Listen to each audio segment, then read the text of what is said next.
बिस्मिल्लाहिर्रहमानिर्रहीम। अस्सलाम वालेकुम dear students, I am Mohammad Ali from channel friends physics. Students, आज का जो टॉपिक है हमारा वो है सुपर कंडक्टर्स। यहाँ पर कंडक्टर्स के साथ वर्ड सुपर क्यों यूज़ हुआ, ये जो आप एक एनिमेशन यहाँ पर देख रहे हैं, इस एनिमेशन का सुपर कंडक्टर्स के साथ क्या लिंक है, क्या ताल्लुक है, उसको समझने देखने के लिए stay connected to this lecture और कंप्लीट लेक्चर सुनने की जो है वो हैबिट डेवलप करें। ओवरऑल मुझे टाइम ड्यूरेशन से ये पता चलता रहता है कि स्टूडेंट्स मोस्टली पूरा लेक्चर नहीं सुनते, नहीं देखते। चीज़ों को जोड़ना पड़ता है, डॉट्स को कनेक्ट करना पड़ता है, फिर एक सेंटेंस बनता है, फिर एक कॉन्सेप्ट बनता है। तो सुपर कंडक्टर्स की स्टोरी स्टूडेंट ये है कि आम जितने भी कंडक्टर्स हैं उन कंडक्टर्स में से करंट पास करता है और वो कंडक्टर्स उस करंट को रेजिस्टेंस ऑफर करते हैं। चूंकि वो रेजिस्टेंस ऑफर करते हैं लिहाजा हमें वोल्टेज यानी एक पंप की शक्ल में एक एनर्जी चाहिए होती है जो करंट को धकेल सके थ्रू द कंडक्टर। अब अगर किसी कंडक्टर में से ये जो रेजिस्टेंस ओहम्स में है ये बिल्कुल जीरो हो जाए तो हम उस कंडक्टर को सुपर कंडक्टर कहना शुरू कर देंगे।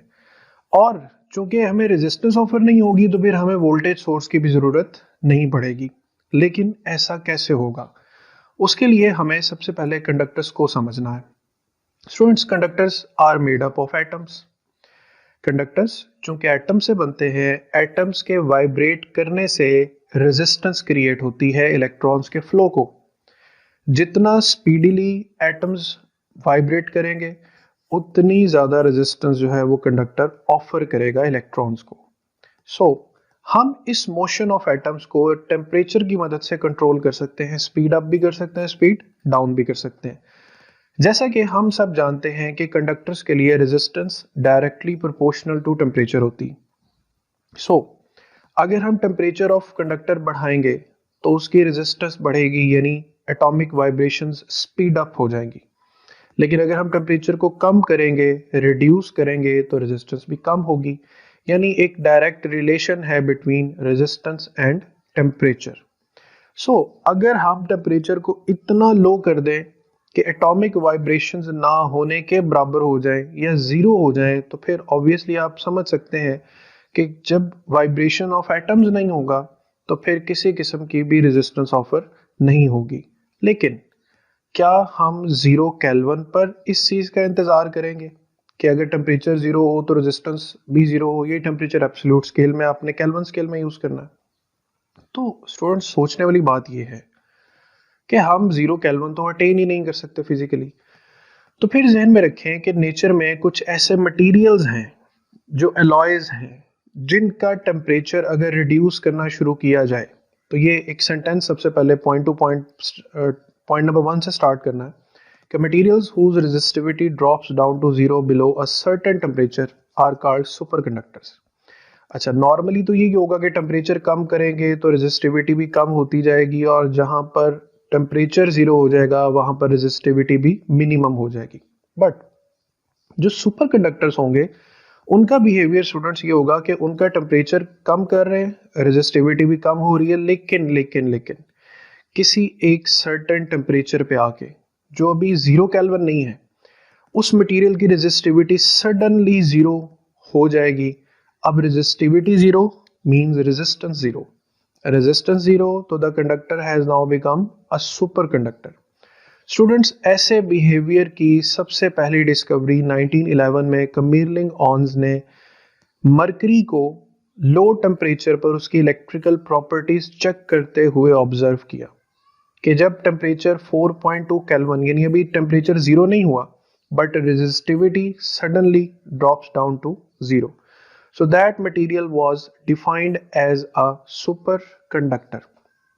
इसके बाद मजीद जो है ये कि टेम्परेचर जिस पर मटेरियल सुपर कंडक्टर बन जाता है स्टूडेंट्स, उस टेम्परेचर को हम नाम देते हैं क्रिटिकल टेम्परेचर का। यहाँ पर TC मेंशन है तो ये कौन सा टेम्परेचर है? Critical temperature. अच्छा, इसके बाद मजीद सुपर कंडक्टर्स बनाने के लिए जद्दोजहद की गई तो एल्यूमिनियम 1.1 केल्विन पर सुपर कंडक्टर बना, टिन 3.2 केल्विन पर सुपर कंडक्टर, लेड 7.2 केल्विन पर सुपर कंडक्टर बना। लेकिन यहाँ पर एक डिस्कवरी तो है बट एक प्रॉब्लम भी है। प्रॉब्लम ये कि ये टेम्परेचर इतने लो हैं कि नॉर्मली ये टेम्परेचर अटेन करना आम फिजिकल कंडीशंस में पॉसिबल नहीं है। इसके लिए बहुत हाई टेक लेबोरेटरीज चाहिए। और अगर अगर हमें रियल लाइफ में सुपर कंडक्टर्स को यूज करना तो फिर तो हमें बहुत हाई टेम्परेचर वाले सुपर कंडक्टर्स चाहिए। सो ये जो सुपर कंडक्टर्स हैं ये हम लो टेम्परेचर सुपर कंडक्टर्स जो हैं वो मेंशन करते हैं। अब हाई टेम्परेचर सुपर कंडक्टर्स की बात करें तो किन सुपर कंडक्टर्स को हम हाई टेम्परेचर सुपर कंडक्टर्स कह सकते हैं?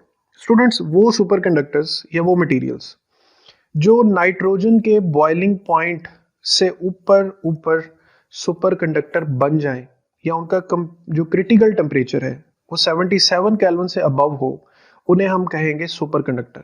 इन शॉर्ट, आपके पास एक कंडक्टर है, अगर उसका क्रिटिकल टेम्परेचर लेट से 80 केल्विन है, आप सिंपली क्या करें, उसे लिक्विड नाइट्रोजन में डाल दें या उस पर लिक्विड नाइट्रोजन डाल दें, तो क्या होगा, उसका टेम्परेचर ड्रॉप होते होते suddenly it will become a super conductor. तो ये टेम्परेचर याद रखना है। मटेरियल्स जो 77 केल्विन से बिलो सुपर कंडक्टर बनते हैं उन्हें कहा जाता है लो टेम्परेचर। जो 77 केल्विन से अबव सुपर कंडक्टर बनते हैं उन्हें कहा जाता है हाई टेम्परेचर सुपर कंडक्टर्स। तो सबसे पहला हाई टेम्परेचर सुपर कंडक्टर था स्टूडेंट्स, वो था यूट्रियम बेरियम कॉपर ऑक्साइड। तो ये बुक की लाइंस ही मैंने यहाँ पर पिक की हैं कि recently a complex crystalline structure known as yttrium barium copper oxide Ba2Cu3O7 have been reported to become superconductor at 163 kelvin. अब ये 77 केल्विन से ऑलमोस्ट डबल टेम्परेचर पे सुपरकंडक्टर बन रहा है और -110 डिग्री सेल्सियस बाय प्रोफेसर याओलिन्स ली एट कैम्ब्रिज यूनिवर्सिटी। तो ये रिपोर्ट होने वाला पहला हाई टेम्परेचर सुपरकंडक्टर था और इससे भी ऑनवर्ड मजीद सुपरकंडक्टर जो है वो बनते चले जा रहे हैं। अब ये जो एक लेविटेशन वाली इमेज थी बिल्कुल स्टार्टिंग में, इसका कॉन्सेप्ट ये है स्टूडेंट्स कि आप देखेंगे एक तो क्रिटिकल टेम्परेचर है जिस पर मटेरियल क्या बना, सुपरकंडक्टर। एक ऑब्जर्वेशन ये भी देखी गई कि अगर किसी सुपरकंडक्टर का टेम्परेचर क्रिटिकल से भी मजीद डिक्रीज किया जाए तो वो सडनली एक डायामैग्नेटिक मटेरियल बन जाता है। अब डायामैग्नेटिक मटेरियल जो होते हैं they are always repelled by magnetism. तो ये नीचे जो बॉटम इसका फ्लोर है ये मैग्नेट्स हैं और उनके ऊपर ये ऐसा सुपर कंडक्टर है जिसका टेम्परेचर क्रिटिकल से भी कम है, यानी ये डायामैग्नेटिक बन चुका है। अब डायामैग्नेटिक बनेगा तो ये फ्लोट करेगा, फ्लोटिंग कंडीशन में आएगा तो फ्रिक्शन नियरली जीरो होगी। तो इसको एक दफा अगर हम पुश देंगे तो it will keep on moving on that magnetic floor. That is called either magnetic levitation or that is also named as quantum levitation। अब इसके बाद हम एप्लीकेशंस पर आए तो स्टूडेंट्स हाई एफिशिएंसी मैग्नेट्स जो हैं वो हमें सुपरकंडक्टर से मिलते हैं। तो मैग्नेटिक रेजोनेंस इमेजिंग में सुपरकंडक्टर्स का यूज़ है। बहुत पावरफुल स्मॉल इलेक्ट्रिक मोटर्स में जो बहुत से यूँ समझ लें कि सोफिस्टिकेटेड किस्म की मशीनरी में यूज़ होती हैं वो सुपरकंडक्टर्स की मदद से बनाई जाती हैं। फिर सुपर कंडक्टिंग मैग्नेट्स जो हैं वो बड़े बड़े पार्टिकल एक्सेलरेटर्स में यूज़ होते हैं, ये उसकी एक जो है ना वो एप्लीकेशन है। मैग्नेटिक लेविटेशन ट्रेन्स हैं जिसमें ट्रेन्स पटरी से थोड़ा सा ऊपर उठ के फिर सुपर कंडक्टिंग मैग्नेट्स की वजह से जो है वो एक्सेलरेट करती हैं। अभी फास्ट एंड स्मॉल मोटर्स का मैं बता चुका हूँ। माइक्रोवेव फिल्टर्स कम्युनिकेशन में यूज़ होते हैं, उनमें सुपर कंडक्टर्स यूज़ होते हैं।